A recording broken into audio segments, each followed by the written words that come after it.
This is Todd McFarlane, and today I'll be answering your questions from Twitter. This is Comic Support. At Ricus Minas, what is more important in a comic, art or story? Here's my complete and utter bias, and I'm going to my grave with this answer. I can sell a book that is drawn by Michelangelo and written by my dog. I can sell that book. But what I can't do is sell a book that is written by William Shakespeare and drawn by my mom. At J.N. Espinoza, he asked, what's your favorite, not necessarily the most valuable comic book in your collection? I actually have a copy of Action Comics #1. This is a reprint. Historically, this is when superheroes began. But it's also the first appearance of Superman. Recent issues have sold for like close to $4 million. There's a couple things that drive the price. One is it have historical significance. Two, way more important, is the first issue. Three, it happens to be the introduction of a new character. So if you happen to have the Fantastic Four issue that has the first appearance of the Black Panther, that issue is going to be way more expensive than the issue before or after it. At Jedi Gavin asks, why are so many comic book illustrators scared or unable to draw feet? Here's the first rule in comic books that every comic book artist is taught. If in doubt, black it out. If you're not good at something, hide it. If you can't draw feet, make sure that they're always standing in thick grass. Here's what our big goal is in comic book. You have a 2D piece of paper. That means it's flat. And what happens if I now take webbings and I put webbings back behind him? It goes through his leg, comes back up and around here. I create the sense of volume. The moment I put an arm in front, I've created a plane. And then if I turn my hand and I break it down at an angle and I do something with my fingers, I've created 7 or 8 more planes. Then what happens if I turn and I put my hand back behind it? So I've got foreground, midground, background. But then what happens if I'm doing Spider-Man and I put the foot up on top of it? Take 2D and create as much depth as you can, and you're going to be a hell of a comic book artist. At Not So Riley, is Comic-Con even about comic books anymore? When San Diego Comic-Con first began, was it 95% about comic book creators, comic book stores, comic book paraphernalia? Yes, yes, and yes, right? It was held at a small little hotel in a basement. Maybe a couple thousand people attended. That was in the 70s, early 80s. Now fast forward, what is Comic-Con? Now it's literally every walk of life. Do I think that there's something in that building for everybody? Of course there is. It is literally pop culture. At Mercan asks, what's the difference between comic and graphic novel? A comic book is what you see here, right? It's sort of what you're used to. It's pretty thin, pretty flimsy, usually 20 pages of interior artwork. Costs maybe $4. A graphic novel is more of something like this that basically is 4 or 5 issues put together. A true graphic novel, though, somebody saying, I don't want to do 5 issues of 20 pages, which equal 100 pages. I want to do all 100 pages in one book. At Silly Rabbit 442 asks, just got done watching Venom 2, the movie, and now I want to learn how to draw Venom. Venom to me is, he's got a big eye, right? Make sure you have a big eye. And his eye's a little bit sort of craggly because you don't want it to be smooth because otherwise that's going to be Spider-Man. He's got his big head here. And then the one thing that we like about Venom is he's got the big mouth, right? So we're even going to make him smile just a little bit. Then make sure when you're drawing teeth that they're all different size and shapes, right? Take a look at the inside of your dog's mouth or any animals, and don't make them perfect. I hate perfect teeth on monsters. They don't go to dentists. And then the thing that makes him better than Spider-Man is that he's big. As long as you get the big eyes and you get the cool teeth and the tongue in there and you make him big like the Hulk, you can get there pretty quickly. Venom is a complete and utter happy accident. Why? Because when I was taking over Amazing Spider-Man, Spider-Man was in the black costume and I didn't like it. Put him back in the red and blue costume. What if I take the costume off the dude, put it on something else, I'll give you some drawings. Those drawings ended up being what we now know as the look of Venom. At Comic Steve, what is the Marvel method? And the Marvel method, what he's talking about was, for years and years, the writers would only give an outline and of what they wanted the pages to look like to the artist. I would then have to interpret a couple of pages of outline and turn those into 20 pages. which is basically how Stan Lee did it, which is where the Marvel method came from. You have 5 people working on a comic book. The writer, obviously, is the one that comes up with the storyline and will eventually put the words into the character's mouth. The penciler is the person who, as you can imagine, has a pencil, takes blank paper, and is the one that is responsible for all the drawings. The inker then is the one that applies black ink. The colorist then, as you can imagine, comes in, adds some cool colors, because that in black and white might not be quite as sexy. Then the letterer then takes the script and then comes in and puts all those word balloons and all those captions. And when all 5 of those people touch the page, you end up with a complete comic book. At Systems Emanos asks, how do people write for comics? Is it full-on novel, just keywords and descriptions, or straight-up improvisation? Most writers write full scripts. They give you basically how many panels they want on it, and that's basically how many different drawings they want on a page. They give you the dialogue, they give you the captions, and then they give you descriptions of what they want inside each one of those drawings. They're essentially writing and directing. I think you should give way more freedom to the artist. So when I'm writing, I just give descriptive stuff. I'll give you an example. I got 3 pages. You have 2 cops are in their office. They're talking about a case. At the end of that 3-page, I need one of the cops to be mad at his partner.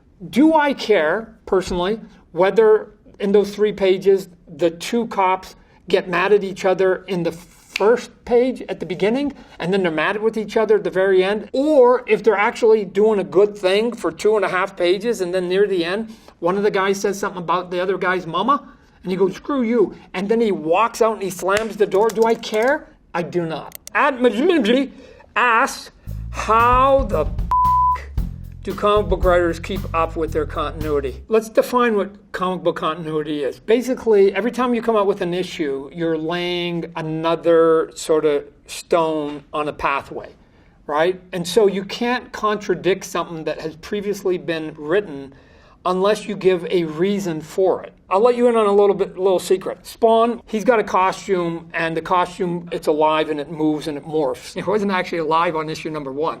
At least in my head, it wasn't alive. I was drawing my first issue of Spawn, and I was putting like leg packs on him and putting some spikes on him, and then somebody wrote a letter saying, Todd, how come on page 4 the leg pack is on the left leg, and on page 9, the pack is on the right leg, and he used to have 3 spikes, now he has 4 spikes. Confronted with this criticism, you have 2 choices. You either say, sorry, f***ed up, or you take the other one, which is what I did, which is, that's because the costume is alive. And if anybody ever asks, I go, costume's alive. It's always morphing. It's never the same. Where when you're doing Thor and Spider-Man and Batman, you have to actually nail it from panel to panel. Not all spawny here. At Dukaloops asks, on a scale of 1 to 10, how much would I regret reading Spider-Man Torment? If you go and read Spider-Man Torment, Spider-Man number 1 was the biggest selling comic book, still is to this day, for a single creator. Is it my best writing? No. Is it a cool read? I don't know. I think so. Spider-Man Torment, just to give it some context, is the first story I ever wrote when I became a writer on Spider-Man. Todd, the artist, who was the penciler and the inker, had been doing this for about 5 or 6, 7 years. I wasn't a writer in those first 6 years. I was starting to do some innovations on Spider-Man. It's literally what sort of made my career over at Marvel Comic Book. When he put the costume on, he was a bug to me. And so I made big eyes. I gave him way more webs on his costume. I reinvented his webbings. I put him in these freakish positions. He was a rubbery guy. When they tried to do the first Spider-Man movie, Sam Raimi, who directed it, they couldn't emulate those poses. They had all my artwork. They couldn't emulate it because I wasn't paying attention to anatomy. I just was going for the cool factor. At Comic Central asks, in comics historically, characters are often binary. Evil or angelic, on or off, good or bad. How does the anti-hero archetype change the game? I'm going to tell you a character I think is boring to me, Superman. And here's why. He's perfect. He says everything right. And by the way, he has the power to spin planets on his finger. And he's a Boy Scout. The characters I always liked were the ones that were flawed. We think that being a hero automatically makes you good. I don't. I think it's the decisions along the journey that are way, way more interesting. I have a character called Spawn. He is a completely flawed man. He lets his emotions get the better of him at times. He does things that he regrets afterwards. Will he ever figure it out? I don't know. I hope I never have to write the last issue of my character. At Dylan Jaw 77545989. His question is actually shorter than his name. What gave you the inspiration for Spawn? I was just starting to date my girlfriend, who's now my wife, and I just thought that having a hero come back for love instead of revenge would be a cool idea. I created him when I was 16, put him in my portfolio, went to school, ended up getting a job at Marvel, and years later in 1992, when I was almost 30, pulled him out of my portfolio, and the first issue of Spawn came out. I never gave Spawn idea away to either Marvel or DC when I was working for him. I saved them till the proper time. At Slade_left asks, not a big comic guy, why is Batman a fascist?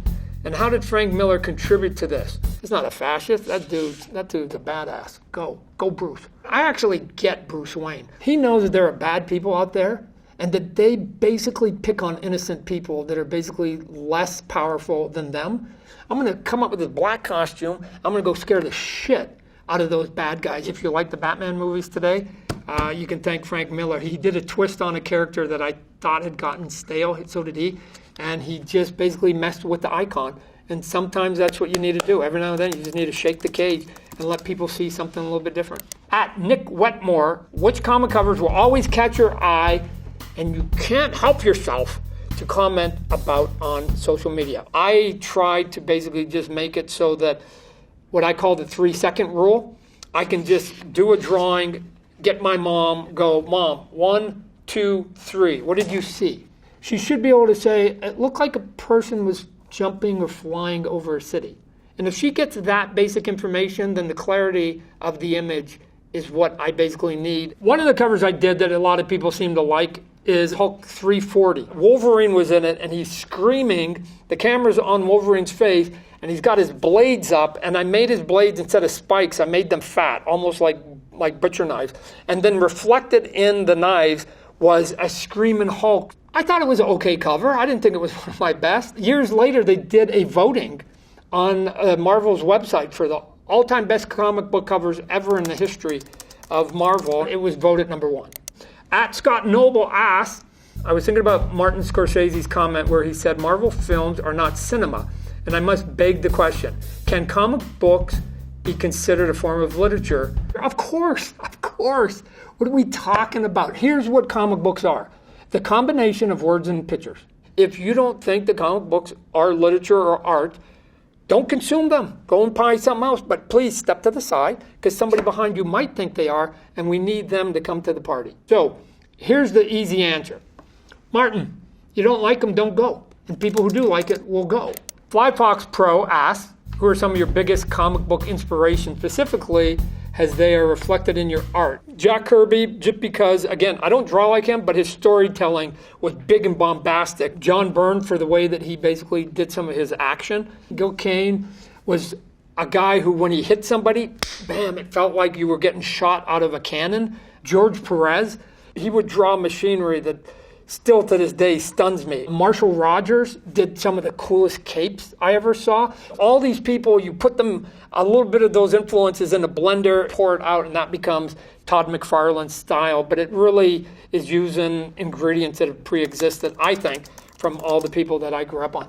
At Hunt 5051, how was it like working with Stan Lee? Stan Lee, for hopefully only 2 of you out there that don't know, is the one that basically co-created almost every single Marvel character that you've ever heard of. The Stan Lee that you saw in person, that big gregarious guy, Excelsior, he's the exact same dude. He would hand it over to the artists and the other people on the team, and he would say, go. I'm going to give you a germ of an idea. You go and do your thing. He was a good man. We all miss him. At Figure of the Day asks, what is the most important feature on an action figure? Detail, articulation, arms that stretch into next week? For lots of people who collect action figures, movement matters. Can my figure move? Here's what most toys look like when my company began, McFarlane Toys. They had 5 movements. 1 was a head, 1 was an arm, right here. Nothing else moved, just the shoulder.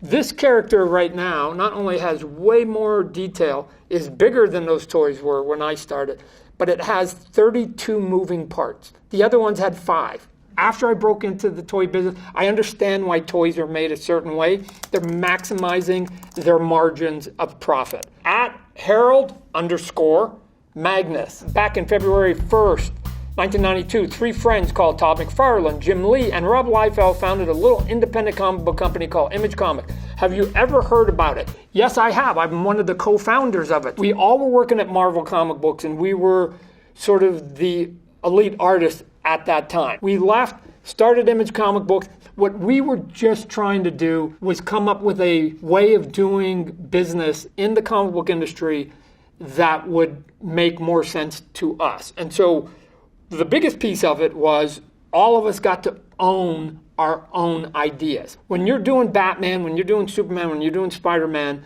although you can have as much fun as you want, you don't have any rights into those stories. At jellyfish_GS. So if I want to get into comic books or graphic novels, where do I start? On the superhero front, it depends. If you like big fantasy, I would go with maybe some of the team books. If you like sort of urban, grittier stuff, I'd go with Batman, Daredevil, even something like Spawn. The Walking Dead. It's basically a zombie book. It's really about the human condition. Go into a comic book store, tell the person working at the front what your personal tastes are, and I promise you there's a book that is in that store that's for you.